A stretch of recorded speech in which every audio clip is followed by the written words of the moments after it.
Today we are going to start a very important topic of class 10th.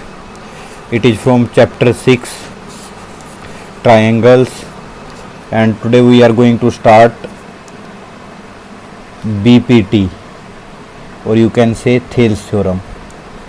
Full form of BPT is basic proportionality theorem. Statement is, if a line is drawn parallel to one side of a triangle to intersect the other two sides in the distinct points, the other two sides are divided in the same ratio. Let us suppose we have a triangle. हमारे पास एक triangle है. Let triangle is A, B, C.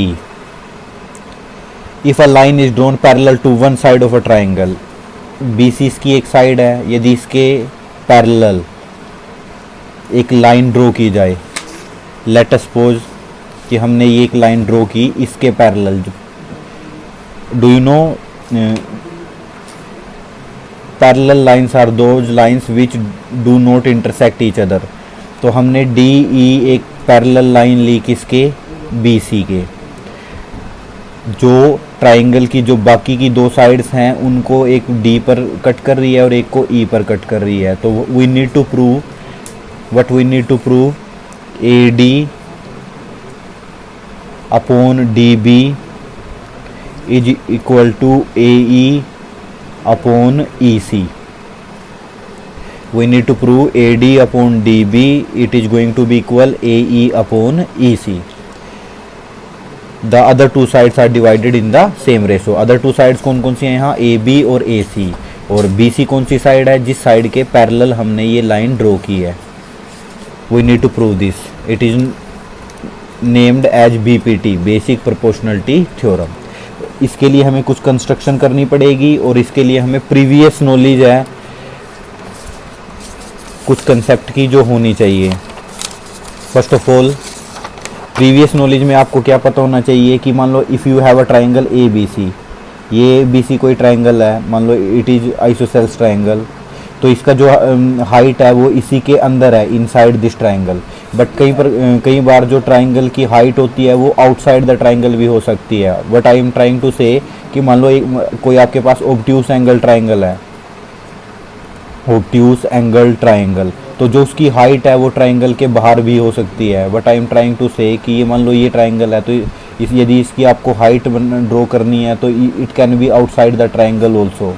और ये maximum obtuse angle triangle में होता है. Obtuse angle triangle जो कि स्केलेंस ट्राइंगल भी हो, मीन्स उसकी आउट ऑफ थ्री साइड कोई भी साइड आपस में इक्वल नहीं हो. तो if you have this type of triangle, I am trying to say कि if you have this type of triangle, तो यदि आपको इसकी हाइट चाहिए तो जो इसकी हाइट है वो आउटसाइड द ट्राइंगल हो सकती है. किसी ट्राइंगल की जो हाइट है वो आउटसाइड द ट्राइंगल हो सकती है. First thing is this. और सेकंड थिंग जो इसमें as a previous knowledge we are going to use कि let you have two parallel lines, और इन दो पैरेलल लाइंस के बीच में मैंने दो ट्राइंगल बनाई जो सेम बेस पर है. Let it is A B C D. इस बेस पर ही ये ट्राइंगल है, इसी बेस पर, और इसी बेस पर कोई दूसरी ट्राइंगल है मान लो, ठीक है, और वो बिटवीन टू पैरेलल लाइंस है. यदि सेम बेस पर और बिटवीन टू पैरेलल लाइंस के बीच में दो ट्राइंगल हैं तो उनका एरिया आपस में क्या होता है, इक्वल होता है. ये जो प्रीवियस नॉलेज है इस बीपीटी को करने से पहले आपको इन दो कंसेप्ट की समझ होनी ज़रूरी है. Then you are going to do it very easily. So we are going to use it while doing the question. तो वो मैंने एक बार आपको ये समझा दिया कि we are going to use it. Okay, construction. Do you know what is construction? Construction हम अपने पास से कुछ चीज़ें इसमें ऐड करेंगे. Let us we have triangle A D E. इसमें मैंने एक परपेंडिकुलर ले लिया. क्या है परपेंडिकुलर? कुछ भी नाम दे सकते हो आप. इसका नाम दे दिया हमने ई एन. क्या है? ई एन परपेंडिकुलर है. किसके ऊपर है perpendicular? E N. You can say किसके ऊपर लिया हमने? ए डी के ऊपर ले लिया. और एक यहाँ से इस साइड से डी से हम परपेंडिकुलर ले रहे हैं. मान लो दिस इज डी एम. ये हमने परपेंडिकुलर कौन सी साइड के ऊपर लिया? डी एम ए ई के ऊपर ले लिया. You can say D M is also perpendicular which we took on A E side. Okay, we need to join D C. We need to join B E also. construction we have taken EN is perpendicular to AD, or you can say EN is perpendicular to AB, and second is DM which is perpendicular to AC, you can say AC, okay, or you can say AE. So now what we need to do, we need to to take area of two triangles. First I am going to take this triangle, which triangle? ADE, this triangle, okay. So I am in what I need to prove, AD upon DB, I am taking this part. तो मुझे क्या है, AD चाहिए, तो AD के ये base है इस ट्राइंगल का, ADE का, इसके अलोंग हाइट कौन है, इसके अलोंग हाइट है NE. So if I take area of triangle ADE, it is going to be half into base. Which base? I am taking here AD as base, और AD के along, AD के जो साथ है वो perpendicular कौन है, जो AD के ऊपर परपेंडिकुलर बना हुआ है, दिस इज NE, और you can say EN. Okay, so this is our equation number first.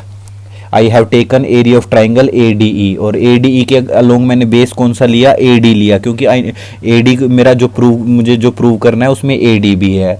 उसके बाद अब मैं कौन सी ट्राइंगल लूंगा जिसमें मैं बेस किसको ले सकूं, DB को ले सकूं. तो DB ये है, इसमें बेस DB है, तो इसके साथ, इसके लिए मुझे कौन सी ट्राइंगल लेनी पड़ेगी, इसके साथ ट्राइंगल बन रही है DBE, area of triangle DBE, it is going to be half into base. इसके अकॉर्डिंग बेस कौन है, मैंने जानबूझ के लिया ही ये वाली ट्राइंगल ली है जिसमें बेस DB हो, तो बेस इज DB, और इसकी हाइट क्या है, जो हमने अब प्रीवियस नॉलेज में हम चेक कर रहे थे, जो हमने देखा था कि जो ट्राइंगल है उसकी हाइट है ना, ट्राइंगल से बाहर हो सकती है. तो इस ट्राइंगल की हाइट, कौन सी ट्राइंगल की हाइट, DBE की हाइट इस ट्राइंगल से बाहर है, और कौन सी है वो है EN. Height is the shortest distance between two point, तो height of this is also EN. This is our equation number second. Now we need to divide equation first by equation second. What I am going to do, dividing equation first by equation second. तो क्या होगा, left hand side आपस में divide करनी पड़ेंगी और right hand side आपस में. तो it is going to be like this. I am dividing it here, मैं यहाँ इन्हीं के बीच में डिवाइड का साइन ले लेता हूँ. तो यहाँ पर एक डिवाइड का साइन आएगा और एक यहाँ पर डिवाइड का साइन आएगा. तो यहाँ से क्या होगा, हाफ से हाफ कैंसिल हो जाएगा और EN से EN कैंसिल हो जाएगा. तो it is here now area of triangle ADE upon area of triangle DBE which is equals to AD upon DB. Let us suppose this is our equation number third. Similarly अब मैंने इस side जो मेरा focus था वो एक बार AD को base लेने पे था और एक बार मेरा जो फोकस था वो DB को बेस लेने पे था. सिमिलरली जो मेरा मुझे प्रूव करना है उसकी राइट हैंड साइड में एक बार AE है और एक बार EC. तो मेरा फोकस होगा कि मैं एक बार AE को एज ए बेस लूँ और एक बार EC को एज ए बेस लूँ. ठीक है, इनको बेस लेने के लिए मुझे ये दो ट्राइंगल लेनी पड़ेंगी जिसमें AE आ रही है. तो AE के लिए मुझे अगेन ADE ट्राइंगल ही लेनी पड़ेगी, बट एज ए बेस मैं यहाँ AE को लूंगा और उसके साथ जो हाइट है वो DM है. Again I am taking again area of triangle ADE. तो इसका जो एरिया होगा वो क्या होगा, area of ADE it is going to be half into base. अब बेस कौन सा ले रहा हूं मैं, AE ले रहा हूं, AE, और इसके साथ जो हाइट है AE के साथ हाइट कौन सी है, AE के साथ height is DM. Okay, so it is our equation number 4. Now अब मुझे क्या चाहिए, मुझे प्रूव करने में EC चाहिए. तो EC के अलोंग बेस कौन सा होगा, दिस इज योर EC. इसके लिए ट्राइंगल कौन सी लेनी पड़ेगी, इस बेस के लिए हमें लेनी पड़ेगी DEC, area of triangle DEC. It is also going to be half into base. What is base here, EC is base here, EC is base here. And what is height, वही जो मैंने अभी समझाया कि जो ट्राइंगल की height है ना वो ट्राइंगल से बाहर भी हो सकती है. तो इसकी जो हाइट है वो कौन सी होगी, DM होगी. It is going to be DM and it is our equation number 5. Again dividing equation 4,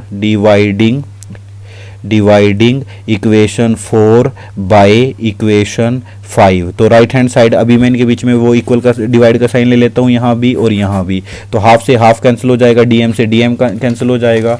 तो what we are going to have, area, कौन सी ट्राइंगल का area, triangle A D E, और डिवाइड में एरिया, कौन सी triangle का area है हमारे पास है D E C which is equals to A E upon E C.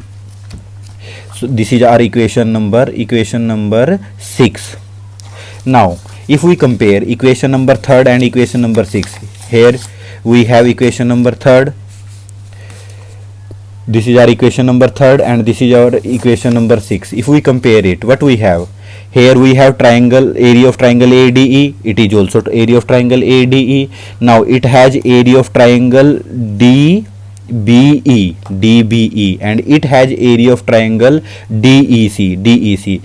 Numerator are same but denominator are not same here, but they are also same. मैं आपको प्रीवियस नॉलेज के बारे में बोल रहा था कि मैंने बोल रहा था कि यदि कोई दो ट्राइंगल सेम पैरेलल लाइंस के बीच में हो और सेम बेस पर हो, दो पैरेलल लाइंस के बीच में हो और सेम बेस पर हो, यदि आप इस ट्राइंगल को देखो DBE को, कौन सी है DBE, इसका बेस भी कौन है DE है, और दूसरी ट्राइंगल देखो DEC, इसका बेस भी कौन है DE है, और ये दोनों दो पैरेलल लाइंस के बीच में है. किस पैरेलल लाइंस के बीच में है, DE और BC, इन दो पैरेलल लाइंस के बीच में है. इट मींस जो एरिया ऑफ ट्राइंगल DBE है वही एरिया ऑफ ट्राइंगल DEC है. न्यूमरेटर तो ऑलरेडी इक्वल थे, डिनोमिनेटर उस कंसेप्ट से इक्वल हो गए. इट मींस ये होल क्वांटिटी किसके इक्वल होगी, इस होल क्वांटिटी के इक्वल होगी. What I am trying to say कि यहां पर मान लो जैसे एरिया ऑफ ट्राइंगल ADE था, ठीक है, और यहां पर जो एरिया ऑफ ट्राइंगल DBE था, तो एरिया ऑफ ट्राइंगल DBE की जगह मैं क्या लिख सकता हूं, DEC भी लिख सकता हूं, DEC एरिया ट्राइंगल DEC, ठीक है. वो it is going to be AD upon किसके इक्वल हो गया, DB के. This is our equation number 7. अब हम इनको कंपेयर करें बाय कंपेयरिंग इक्वेशन 6 एंड 7. तो क्या होगा, area of triangle ADE, it is also area of triangle ADE, area of triangle DEC, it is also area of triangle DEC. So left hand side are same, it means right hand side भी आपस में क्या होंगी, same होंगी. तो यदि ये दो सेम हैं तो ये दो भी सेम होंगी. AE upon EC, it is going to be equal AD upon DB. And यही हमें क्या करना था, प्रूव करना था, prove AD upon DB, it is going to be equal AE upon EC. Hence proved, and it is known as Thales theorem, or you can say basic proportionality theorem. This theorem is going to be in your CBSE board exam for 100%. So do prepare it.